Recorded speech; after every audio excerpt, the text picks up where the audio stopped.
સ્વાગત છે તમારું મિત્રો મારી યુટ્યુબ ચેનલ રસોઈ ઘરમાં। આજે આપણે બનાવીશું એકદમ ખસ્તા અને ખૂબ જ સ્વાદિષ્ટ લીલી તુવેરની કચોરી। તો ચાલો શરૂ કરીએ આજની આપણી આ રેસીપી। તેના માટે સૌથી પહેલાં આપણે લઈશું 2 કપ મેંદો।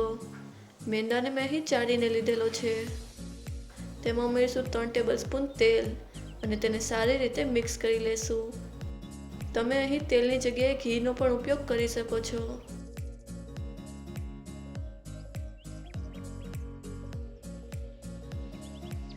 લોટને આ રીતે હાથમાં લેતા તેની મુઠ્ઠી બને છે, એટલે કે તેમાં સારી રીતે મોણ દઈ દીધેલું છે।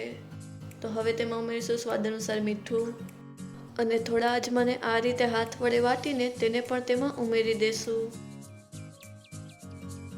ત્યારબાદ તેમાં થોડું પાણી ઉમેરતા જઈને તેનો એકદમ સોફ્ટ ડો બનાવીને તૈયાર કરી લેવાનો છે। ધ્યાન રહે કે ખસ્તા કચોરી બનાવવા માટે આપણે લોટને એકદમ નરમ જ બાંધવાનો છે।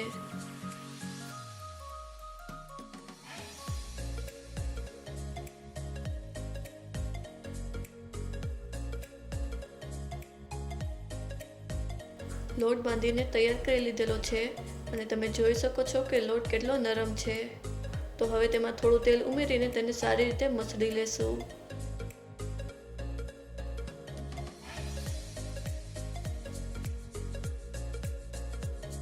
અને તેને ઢાંકીને અડધી કલાક માટે રેસ્ટ પર રાખી દેવાનો છે। જ્યાં સુધી આપણે લોટને રેસ્ટ પર રાખેલો છે ત્યાં સુધીમાં આપણે કચોરી બનાવવા માટેની સ્ટફિંગ તૈયાર કરી લેશું। તો તેના માટે મેં અહીં લીધેલી છે 1 કપ લીલી તુવેર અને તેને મિક્સર જારમાં ઉમેરી દેવાની છે। ત્યારબાદ તેમાં ઉમેરીશું આદુ, લીલા મરચાં અને તેને સારી રીતે પીસી લેશું। આ બધી વસ્તુને સારી રીતે પીસી લીધેલી છે। તો હવે ગેસ પર એક કઢાઈ મૂકીને તેમાં ઉમેરીશું 2 ચમચી તેલ અને તેને ગરમ થવા દેશું। તેલ ગરમ થઈ ગયું છે તો હવે તેમાં ઉમેરીશું અડધી ચમચી જીરું, અડધી ચમચી વરિયાળી, 1 ચમચી સફેદ તલ અને તેને અડધી મિનિટ માટે મીડિયમ ફ્લેમ પર સારી રીતે પાકવા દેશું। ત્યારબાદ તેમાં પીસેલી લીલી તુવેરની પેસ્ટને ઉમેરી દેશું અને તેને પણ સારી રીતે મિક્સ કરી લેશું।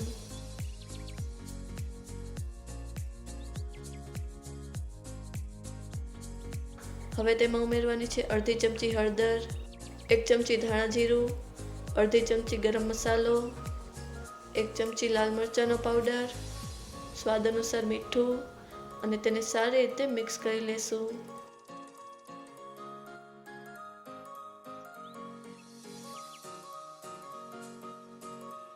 ત્યારબાદ તેમાં ઉમેરીશું 2 ચમચી ચણાનો લોટ અને તેને સારી રીતે મિક્સ કરી લેશું। ચણાનો લોટ લીલી તુવેરમાં રહેલું વધારાનું પાણી એબ્ઝોર્બ કરી લેશે। હવે આ સ્ટફિંગને ઢાંકીને મીડિયમ ફ્લેમ પર 5 મિનિટ માટે પાકવા દેવાનું છે। 5 મિનિટ થઈ ગઈ છે અને સ્ટફિંગ સારી રીતે પાકી ગયું છે। તો હવે આપણે ગેસની ફ્લેમને બંધ કરી દઈશું અને તેને થોડી વાર માટે ઠંડુ થવા દઈશું। જ્યાં સુધી સ્ટફિંગ ઠંડુ થાય છે ત્યાં સુધીમાં આપણે કચોરી બનાવવા માટેનો લોટ તૈયાર કરી લેશું। તો લોટ પર થોડું તેલ ઉમેરીને તેને 5 થી 7 મિનિટ માટે સારી રીતે મસળવાનો છે। એકદમ ખસ્તા કચોરી બનાવવા માટે આ ખૂબ જ જરૂરી સ્ટેપ છે। આ રીતે લોટને મસળવાથી તેમાં એક સ્ટ્રેચીનેસ આવી જશે અને કચોરી બનાવતી વખતે તે ફાટશે નહીં। તો હવે લોટને આપણે સારી રીતે મસળી લીધો છે તો તેમાંથી થોડો લોટ લઈને આ રીતના બોલ્સ બનાવી લેશું। આપણે લોટમાંથી બોલ્સ બનાવી લીધા છે અને સ્ટફિંગ પણ ઠંડુ થઈ ગયું છે। તો આ સ્ટફિંગમાંથી પણ આપણે બોલ્સ બનાવવાના છે। લોટમાંથી બનાવેલા બોલ્સ કરતાં આપણે સ્ટફિંગના બોલ્સની સાઇઝ થોડી નાની રાખવાની છે।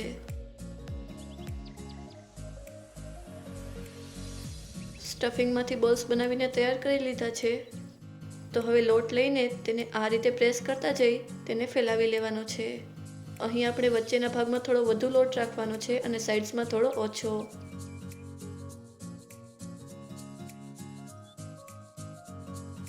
ત્યારબાદ તૈયાર કરેલા સ્ટફિંગના બોલને તેની પર રાખી દેવાનો છે અને કચોરીને બંધ કરી દેવાની છે।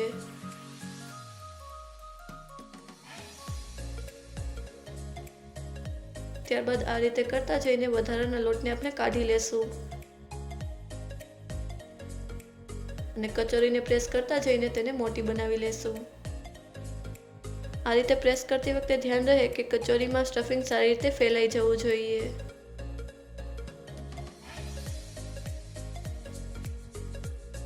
આપણે આ જ રીતે બધી કચોરીને બનાવીને તૈયાર કરી લેવાની છે. હવે આપણે ગેસ પર તેલ ગરમ થવા માટે મૂકી દેવાનું છે. તેલને આપણે વધુ ગરમ કરવાનું નથી. તેલ થોડું ગરમ થઈ ગયું છે તો હવે આપણે તેમાં કચોરીને ઉમેરી દેશું.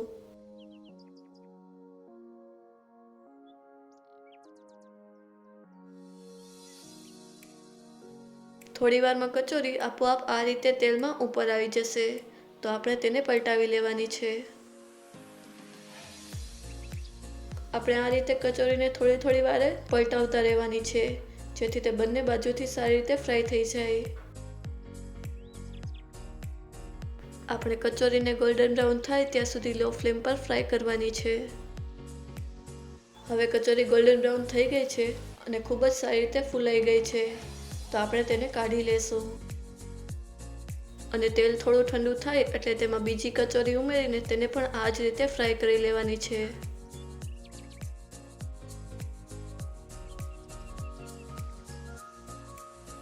તો તૈયાર છે ખૂબ જ સ્વાદિષ્ટ, એકદમ સરળ અને ખસ્તા લીલી તુવેરની કચોરી. તેને તમે ટોમેટો કેચઅપ કે ચટણી સાથે સર્વ કરી શકો છો.